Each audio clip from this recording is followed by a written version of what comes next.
Então vamos nessa, né? Professor Dalmo Azevedo aqui na área, vamos trabalhar aqui nessa aula a classificação de atos administrativos, tá? É importante você identificar o seguinte: quando se fala em classificação de ato administrativo, a gente tem muitas classificações diferentes encontradas aí pelas doutrinas, várias formas de classificação que são completamente, é, sei lá, foram constituídas ou criadas ali pelo doutrinador só para vender livro mesmo, porque não caiu nas graças de ninguém. Várias formas de classificação que são meio confusas porque uma doutrina interpretou de uma forma diferente da outra. Então você vai ter sim muito problema doutrinário para estudar a classificação. Só que claro, né, você não vai ter esse problema, para ser bem sincero. Quem tem esse problema somos nós, professores, e o pessoal mais chato em relação à doutrina, porque necessariamente o que nós vamos desenvolver juntos aqui é a análise daquelas classificações que vão cair na sua prova. Esse que é o grande ponto. Tá? Então, não se preocupe, mas a doutrina tal, eu vou até te mostrar quando for necessário, por eventualidade, tá? Mas isso vai ser muito importante para você se, eventualmente, um edital da sua prova mostrar uma bibliografia, coisa que muitos editais há muitos anos não fazem. Tá? Então, obviamente, a gente acaba seguindo o seguinte pensamento. Como a gente não tem uma bibliografia estampada ali para seguir, nós temos que mostrar, nós temos que estudar aquela classificação necessariamente que cai em todas as bancas. Então, o que eu vou mostrar para você a partir de agora é uma classificação aceita em tudo quanto é banca de concurso, tudo quanto é pensamento, e que vai facilitar aí a nossa interpretação para a coisa andar com tranquilidade. Então, vamos para a tela e vamos começar a brincadeira. Primeira coisa básica é você saber o seguinte: a primeira classificação que nós encontramos utiliza-se como critério o grau de liberdade do agente público.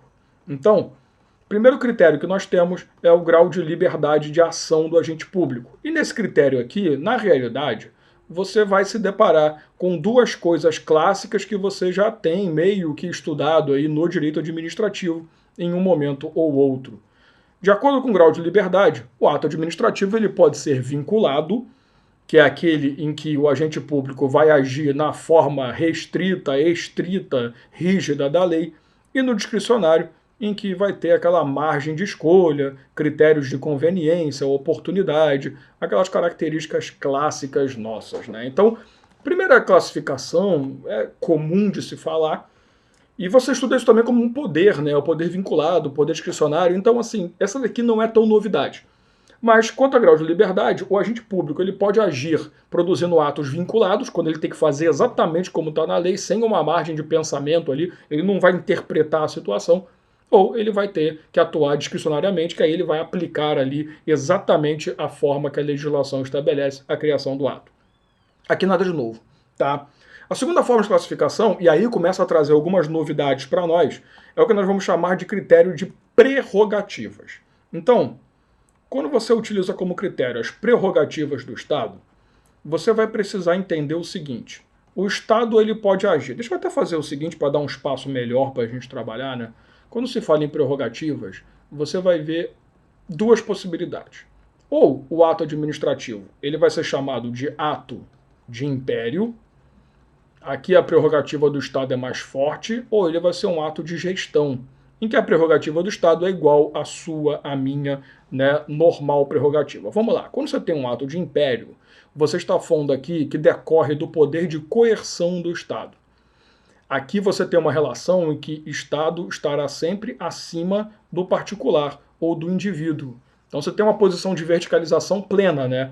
Aqui toda hora a gente fala em interesse público sendo atendido pelo Estado, aqui o Estado está atacando uma liberdade individual. Então você vai ter como exemplos, né, de atos de império o poder de polícia, aquela atuação em que você tem um decreto regulamentar.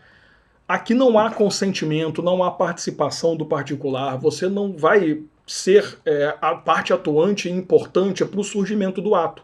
Efetivamente não. Isso aqui é o ato administrativo na sua forma mais clara possível. Porém, existem alguns atos administrativos, e a gente até já falou mais ou menos sobre isso quando você fala em conceituação, né? Que a doutrina resolveu chamar de ato da administração, né? Que é o que a gente chama de ato de gestão. Então, no caso do ato de gestão, necessariamente o Estado ele se coloca na mesma posição que o particular, né?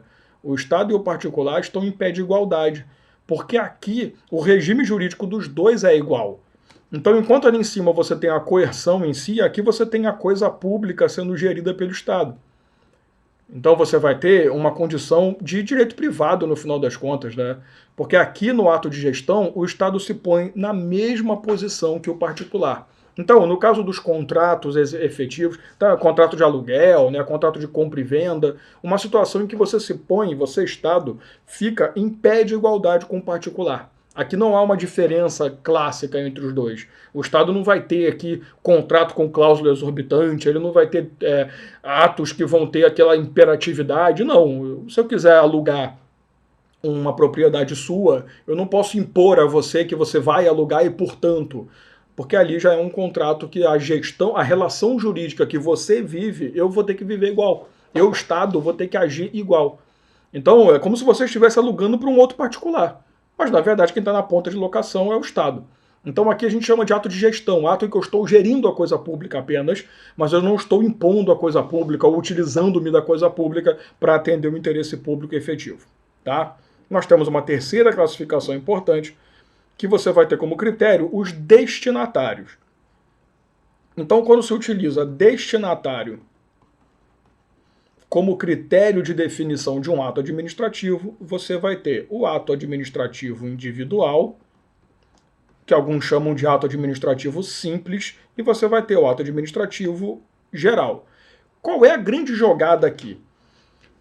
O ato administrativo individual, ele vai ter como um objeto alguém, ou como objeto que eu falo, não o objeto do ato, mas o objetivo, né, do ato, alguém definido ou pelo menos um grupamento determinado. Quando você fala num ato individual, você tem a determinação da pessoa que sofrerá o ato, seja para sofrer uma restrição ou para receber um benefício. Então, no ato individual, você aponta especificamente quem é ou quem são os alvos do meu ato. No ato geral, não. O ato geral não faço ideia quem vai ser atingido pelo ato. Eu só sei que vai gerar ali uma alteração no sistema jurídico, no ordenamento jurídico atual. E aí entra o grande detalhe que eu preciso que você entenda. Pensa no seguinte: uma banca realizou lá um concurso público, né, a pedido de uma instituição pública, pedido e através de um contrato, e após todo o certame realizado, essa instituição produziu um ato administrativo junto à administração pública, junto ao órgão, né, ela fez lá a classificação, entregou para o órgão, e o órgão, através de um ato de nomeação, chamou 200 classificados para tomar posse. A pergunta, o ato é geral ou é individual? E a resposta óbvia, o ato é individual. Ah, mas pô, tá atingindo 200 pessoas, tá atingindo geral. Não tá. Porque o ato de nomeação, ele tem que ser o quê? Nominal. Então eu vou nomear você. Por mais que seja um ato só, eu tenho exatamente quem são as 200 pessoas nomeadas. Então não tem uma discussão aqui de, será que não? Eu sei exatamente quem está sendo atingido pelo ato. Então eu tenho essa possibilidade de identificação.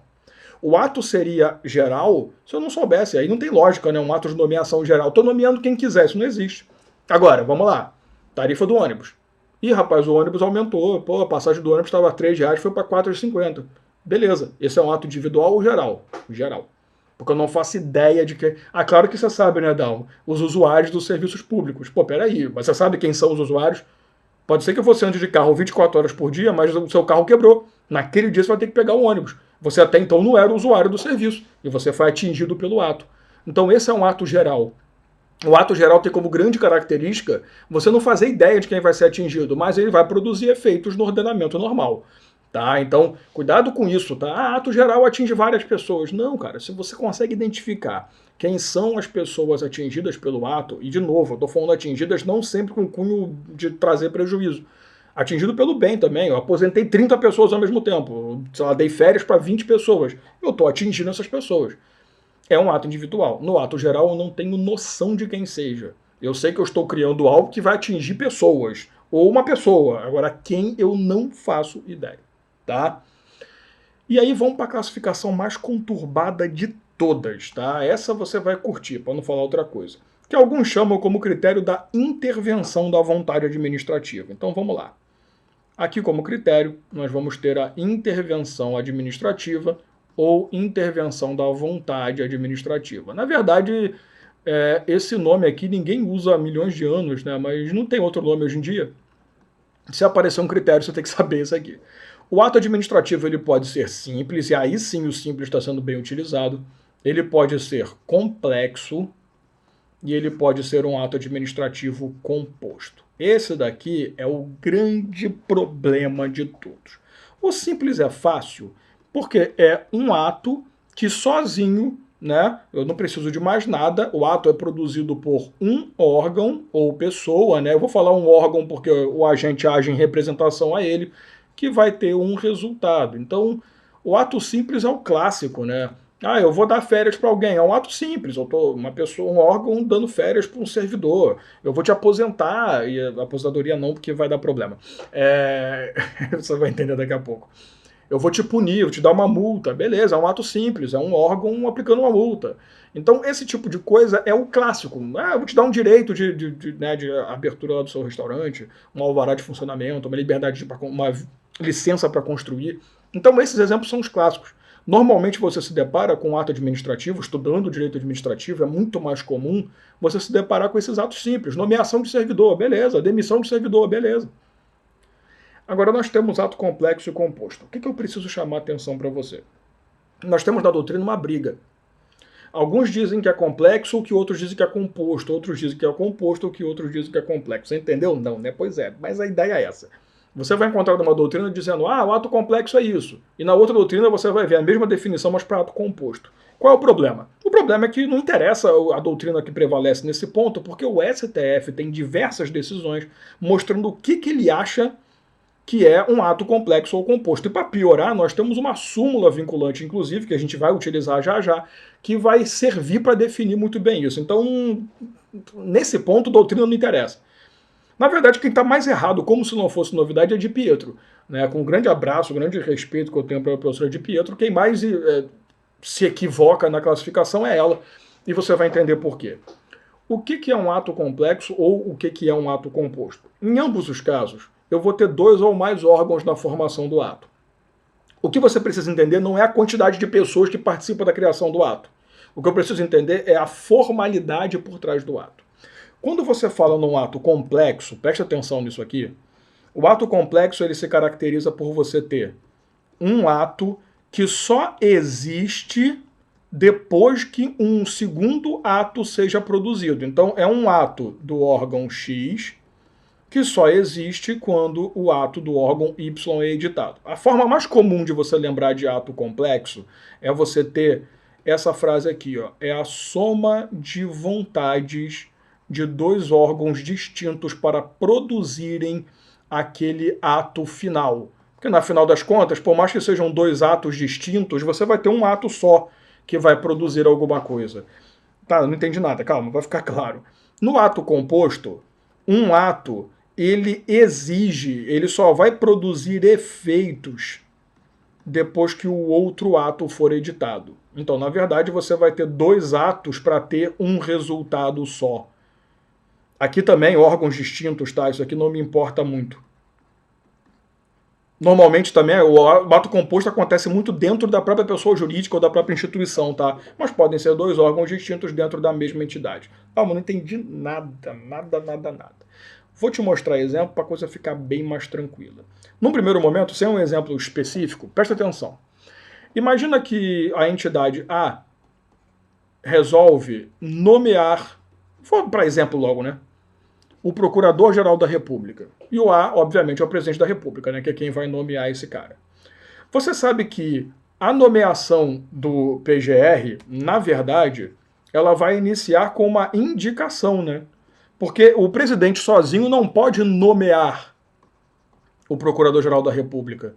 Porque o presidente vai indicar, aqui o Presidente da República, e aqui o Senado Federal. E o Senado Federal, o que ele vai fazer? Ele vai aprovar o nome indicado pelo PGR. Aí sim, da manifestação de vontade dos dois órgãos, no somatório de vontade deles, surgiu um ato administrativo de nomeação. Então, ó, para você ter uma ideia, porque eu estou tomando cuidado, porque na Constituição, nos textos normativos, você vai encontrar o presidente da República vai nomear o tal, mas o certo é indicar, né? Porque o presidente por só, ele pode até acordar um dia e falar, quero nomear o Dalmo. Beleza, mas ele não vai conseguir me nomear. Porque esse ato é um ato complexo, ele depende de duas etapas que são complementares para poder existir efetivamente. Então, se eu penso, quero nomear alguém, eu só posso materializar esse ato, ele só vai existir se eu tiver outro órgão distinto, diferente, fora da estrutura jurídica igual, tá? Porque é executivo e legislativo atuando juntos aqui, fora da mesma estrutura, que está com a mesma intenção. É a manifestação de vontade do outro lado. Então, esse exemplo é um clássico de problema, porque a Di Pietro defende que qualquer nomeação é ato composto, e ela é que considera-se equivocada, porque o STF já disse não. Nomeação de presidente, de Procurador-Geral da República, de ministro do STF, essas entidades, essas ações, né, que você depende da atuação de alguém também, isso é um ato complexo. Então, a ideia do ato complexo... Olha a língua portuguesa, ato complexo. Qual é a complexidade? Você pegar duas entidades de extremos e fazer os dois pensarem iguais. Então, para você ter um ato complexo, efetivo, você tem que ter dois atos seguindo a mesma ideia, a mesma vontade. A gente costuma dizer que o ato administrativo tem como requisito de existência a manifestação de vontade do outro órgão. Então, para você entender, o presidente ele não produz a nomeação que é aprovada pelo Senado. Não é isso. Ele indica um nome. Se o Senado aprova o nome, aí o ato é produzido. Você entende? O ato administrativo complexo ele só vai existir se as etapas anteriores forem respeitadas, que é o somatório de vontades. Já no ato composto, não. No ato composto, eu já tenho um ato administrativo, ele já existe. Porém, ele só vai produzir efeitos. Então a gente fala de condição de exigibilidade, né? Execuibilidade até porque, né? Até melhor. Executar aquele ato, ele só vai produzir efeitos se eu tiver um segundo ato corroborando esse. Então, como é que você vai levar a ideia aqui? A diferença é que no ato A, no ato complexo, nós temos duas ações que vão gerar um ato de verdade. Aqui não. Aqui nós temos um ato principal, então vamos dizer a homologação de um procedimento. Aliás, deixa eu voltar aqui, né? Para ficar até melhor, para a coisa ficar mais clara para a gente. Quando você tem a aplicação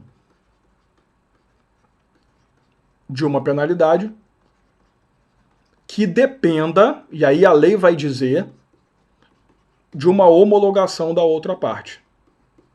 Entenda, eu te falei que aplicar penalidades e sanções é um ato simples, que normalmente né? A autoridade competente vai lá e aplica, tá tudo certo. Só que pode acontecer da legislação dizer o seguinte, ó, essa penalidade só vai valer a partir do momento que o superior hierárquico confirmar, né, corroborar ou ratificar ou, sei lá, concordar com aquela penalidade. Então eu tenho dois atos distintos. Eu, como autoridade competente, vou lá e digo, quero aplicar a penalidade. Só que eu preciso da homologação de uma autoridade superior. Você entende como é que a gente está na mesma estrutura, diferente do ato complexo? Então, observa, aqui eu tenho dois atos, na verdade, né? Isso daqui já é um ato administrativo, mas que ele só vai produzir efeitos através da produção do segundo ato. Então, esse é o ato principal, que a gente vai chamar, e esse ato aqui é o complementar ou acessório. Então, isso aqui é meio complexo, eu sei, a linha é tênue, mas eu preciso que você perceba o seguinte. Quando você tem um ato administrativo complexo, você tem duas ações que produzem um ato. Quando você tem um ato administrativo composto, você tem um ato que depende de um segundo ato para realmente ser considerado válido, produzir efeitos de verdade. Então a coisa muda um pouquinho. Tá? Então, quando você montou ali o esqueminha junto comigo, sobre a questão do... Deixa eu só me localizar aqui. Tá, beleza. Que eu já me perdi completamente da tela que eu estou. Eu acabei jogando lá, desculpa. Não era para ter jogado para lá, não. Quando você se depara com aquele esqueminha que a gente fez, um ato complexo, um ato, ele só vai existir se um outro ato for produzido junto. Então, na realidade, assim, não é nem um ato, assim, né? O ato administrativo ele só existe de verdade, a condição de existência dele, se tiverem duas condições para o mesmo ato. Então, é a manifestação de vontade que produz aquele ato administrativo. No ato composto, não. O nome já diz, né? Composto, são duas etapas. Ele é composto por dois momentos. Então, você vai ter a propositura, que é o momento A, e você vai ter ali a homologação, a concordância, a aceitação através de um outro ato. Qual é a lógica? Eu apliquei uma penalidade, mas ela só vai começar a produzir efeitos se o meu superior hierárquico homologar aquela penalidade. Tem alguns casos raros em que o direito administrativo exige, tá, essa condição. Agora, obviamente, como eu disse, né, são casos extremamente raros, beleza? Então tá, para a gente poder estabelecer bem, deixa eu ler para você aqui rapidamente, estou colocando aqui na tela a súmula vinculante número 3, porque eu queria que você entendesse e enxergasse o seguinte. Rapidamente, tá? Qualquer coisa você puder ir buscar aí rapidinho na internet para me acompanhar, mas isso aqui é rápido. Nos processos perante o Tribunal de Contas da União, asseguram-se contraditória e ampla defesa quando da decisão puder resultar anulação ou revogação de ato administrativo que beneficie interessado. Ou seja, nesse primeiro momento aqui, nós estamos falando de um ato composto, porque você tem um ato administrativo que já foi aplicado, que produziu ali um resultado de benefício ou revogou um benefício de alguém, e que você está tentando confirmar o ato. Então ele garante o quê? Contraditório e ampla defesa. Né? Como é que você vai contradizer algo que não existe? Como aqui o algo já existe, então cabe contraditório. Eu estou achando que eu estou na tela e não estou, né? Eu não estou bem não, hein, gente, mas tudo bem, dá para você acompanhar. Né? Então existe o contraditório. Quando tem contraditório para defesa, é porque eu tive um ato que ele produziu alguma coisa, mas ele só vai realmente produzir efeito se ele for confirmado, tá? Claro que aqui a gente está falando do judiciário em si, mas não é esse primeiro momento que importa, não. O que importa é o final dessa súmula, olha só. Excetuada a apreciação da legalidade do ato de concessão inicial de aposentadoria, reforma e pensão. É esse daqui que é o grande detalhe pra gente. Porque assim, o que ele fala? No caso de aposentadoria, e gente, a aposentadoria é realmente o problema mais louco que a gente tem, porque foi exatamente a aposentadoria que gerou essa condição de discussão da Di Pietro e tal, porque ela pensava o seguinte, peraí, aposentadoria, basicamente eu tenho um ato que me dá aposentadoria e que ele pode ser, ele vai depender apenas de uma confirmação da outra parte, então é um ato composto, claro. Não. Com essa súmula, o STF deixa claro que ele considera a aposentadoria como um ato complexo. Porque se ele não produziu nada ainda, você não está aposentado, houve a manifestação do seu órgão público dizendo, olha, você está certinho. Basta só o Tribunal de Contas confirmar para tudo ficar certo. Então eu estou indicando você como uma pessoa para ser aposentada, mas que a aposentadoria só vai sair quando o Tribunal de Contas fizer ali a análise correta. Você entende? Então não, você ainda não está aposentado. Isso é uma coisa que é importante, isso é para servidor público, tá? Muita gente acha que é só chegar lá e o órgão vai falar, tá aposentado, vai com Deus. Não. O órgão público fala, você atende a todos os requisitos legais, você pode ser aposentado. Calma, que a sua aposentadoria só vai sair quando o Tribunal de Contas se manifestar dizendo que realmente está tudo certo. Então eu tenho um ato obviamente complexo, porque se eu já gerasse a sua aposentadoria e ela estivesse sendo revista no Tribunal de Contas, você teria que ter contraditório ampla defesa se fosse um ato composto. Então fica muito claro para nós que assim, não tem fuga. Para você poder entender ato complexo, nomeação, qualquer coisa que dependa ali de uma aprovação da outra parte. Quando você fala em ato composto, é visto. Quando você fala em ato composto, é homologação. Então imagina um ato judiciário ali que depende de um outro ato confirmatório. Então assim, você não tem um ato que por si só vai produzir efeitos. Você tem um ato que vai depender de um segundo ato para produzir efeitos de verdade. Então, muito cuidado. Ele vai dizer para você, olha, o ato administrativo de sanção, de regra, é simples. Mas se ele disser, a lei determina que é necessário que um superior hierárquico confirme a aplicação da penalidade, aí o ato é composto. Agora, cuidado com a aposentadoria, porque a aposentadoria é um clássico de provas e a aposentadoria ele é um instrumento de complexo e não composto. De novo, por quê? Porque o órgão manifesta pela sua aposentadoria, mas ele depende da manifestação também do Tribunal de Contas. Aí você está aposentado de verdade. Não basta apenas o órgão público falar, parabéns, você está aposentado. Tá? E por fim, nós temos as espécies de ato administrativo, que na realidade nós vamos chamar de ato administrativo pelo critério do conteúdo. Tá? E aqui nós temos 5 tipos de ato administrativos. Nós temos o ato normativo, nós temos atos punitivos, nós temos o ato ordinatório, você vai ter aqui o ato negocial e o ato enunciativo que alguns também chamam, e aqui vai depender muito da sua banca, de declaratório. Vamos lá, isso aqui é fácil. E assim, normalmente eu costumo dizer para o meu aluno o seguinte: é mais fácil você levar isso aqui para a prova com exemplos do que você levar isso para a prova com o conceito em si. Porque a partir do momento que você consegue produzir ali uns exemplos bons, por exemplo, o primeiro que eu coloquei para você foi ato normativo. O que é um ato normativo? É um ato que é um ato administrativo que produz aquela norma que complementa a lei. Você estudou isso no poder normativo. Então o que seria um ato normativo? Resolução, né, decreto, que a gente falou também, a instrução normativa, a nota técnica. Então aqueles instrumentos que a gente falou, lá no poder normativo, que você estuda no poder normativo, eles são atos normativos, são atos que dão fiel execução a uma lei. O segundo que eu coloquei para você aqui, o ato punitivo, né? Qual é o ato punitivo? O ato punitivo é aquele que pune. Então, uma multa é um ato punitivo, assim como a demissão, a suspensão, a advertência. Aqui não importa se o poder é disciplinar, se o poder é de polícia, mas se há uma punição, o ato é punitivo, o nome já diz tudo. O terceiro que eu coloquei para você é o ato ordinatório, só para a gente poder seguir a sequência que eu escrevi, né? O ordinatório, ele foge um pouco do normal para a gente. Ele é um ato administrativo que produz uma ordem interna, uma regra de organização interna da administração. É muito comum você ver isso dentro dos departamentos. Então você tem ali circulares, ofícios, sabe? Ah, a partir de amanhã a gente vai ter que usar uniforme e tal. Então essa padronização, essa ordem interna, nosso horário de funcionamento agora é de tal a tal horário. Tá? Ah, vamos mudar aqui, ó, o Dalmo vinha de manhã, vai passar via tarde. Isso é ato de ordem. Então, o ato ordinatório não vai atingir o particular, porque o particular nem participa.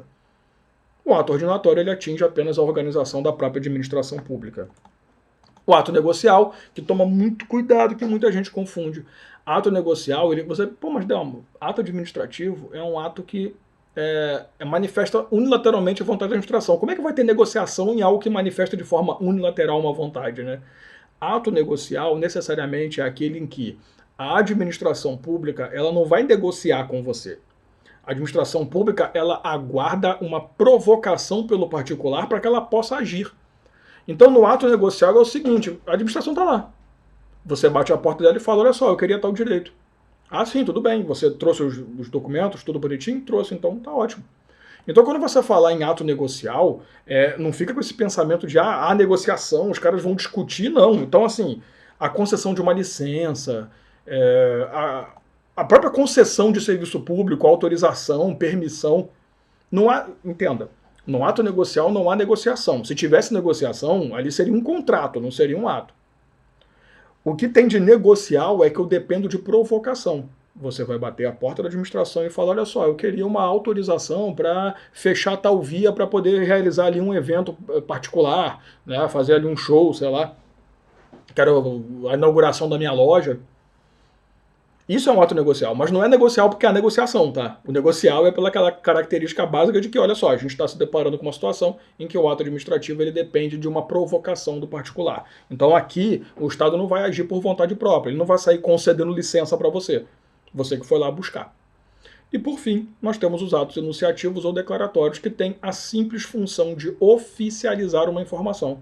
É uma forma de você materializar uma informação oficial. Então, por exemplo, quando você vai até a prefeitura e requer ali uma certidão real de ônus, uma certidão negativa de débito, sabe, essas antecedentes criminais junto à polícia, esses documentos eles não servem para nada, entre aspas, eles são apenas documentos que atestam uma informação oficial sobre você. Se você chegar e falar assim, olha, eu estou quite com obrigação militar, é muito fácil você falar, prova. Aí você depende de um ato declaratório ou de um ato enunciativo. Esse ato tem esse poder de oficializar uma informação.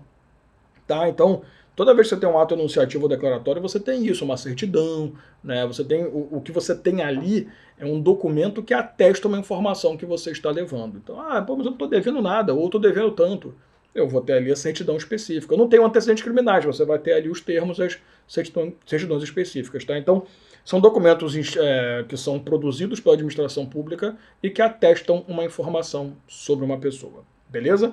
Então, falou em classificação, Peço muita atenção para você de ato simples, complexo, composto, que é o que mais cai em prova, obviamente, e também foca muito em espécies, tá? Normalmente quando cai em prova ali, ele cai o tipo de espécie e dá exemplos para você identificar ali que tipo de ato que é, ou ele pode trazer um ato administrativo normativo e trazer o conceito. Então, para cair, ou é o conceito ou é o exemplo. Por isso que eu prefiro, às vezes, me prender nos exemplos. Que aí, pelos exemplos, você consegue identificar rapidamente o conceito daquele ato, né? Qual é a explicação daquela classificação específica do ato, beleza? Então, fechamos, beleza, matamos aqui classificação de atos. Então, um abração, a gente se vê aí na próxima aula.